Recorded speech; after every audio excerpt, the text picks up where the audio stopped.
Apparently, actors who appeared in the Game of Thrones series are cursed, and that is why Joe Jonas and Sophie Turner are getting divorced. Or why Emilia Clarke suffered an actual brain injury? Okay, while this might sound like some sort of strange prophecy or spell that could only exist in, I don't know, a fictional fantasy world, there are some examples and rough explanations of curses upon the houses of Lannister, Baratheon, Stark, and yet Jonas, I guess. Sophie Turner and Joe Jonas have gotten divorced, and breakups seem to be the most common thread of Game of Thrones actors, as they are cursed. I would like to believe I am another, strange as that may seem.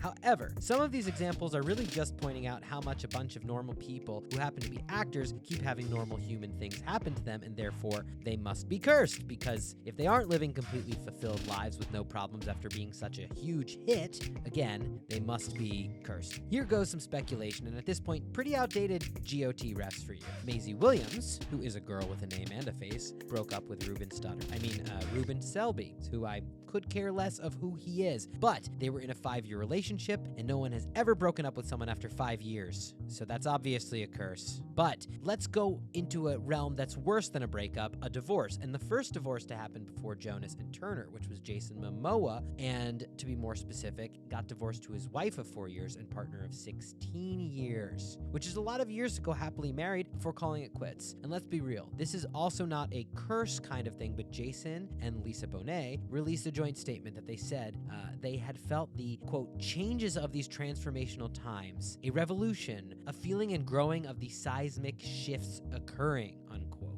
Bring me my puppies. Seismic shifts are kind of like a curse, and maybe it's just that. A curse isn't really a curse from witchcraft or bad luck, but when you have a major earth-shattering creative work like Game of Thrones take over everyone's brain and then disappear after disappointing all of us with a lackluster ending from everyone's brain, maybe you have these sort of seismic shifts that can cause one's brain to aneurysm, which is exactly what happened to Emilia Clarke, but just as the season was starting and not after Game of Thrones. Luckily, as we all know, she is alive and well and finished the series. She essentially had a stroke, which could be life-threatening to around a third of the people who suffer it. So in a way, it was cursed, but it was not cursed that she survived and kept going on with the show. But the seismic shift here is pretty clear. She went from no one, essentially, to Khaleesi in a matter of months when the show aired. And after that, she hit the ground running on what would become a monster of a show. And now the show's wrapped and she's on to bigger and better things than Game of Thrones, right?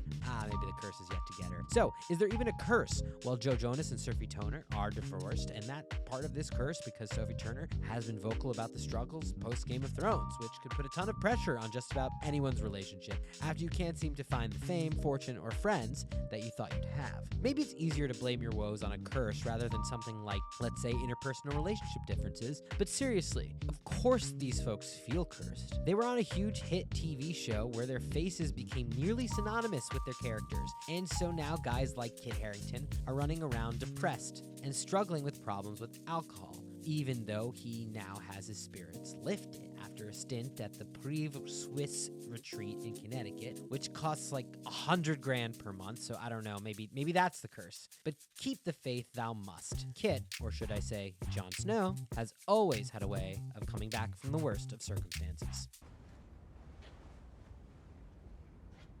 You're right.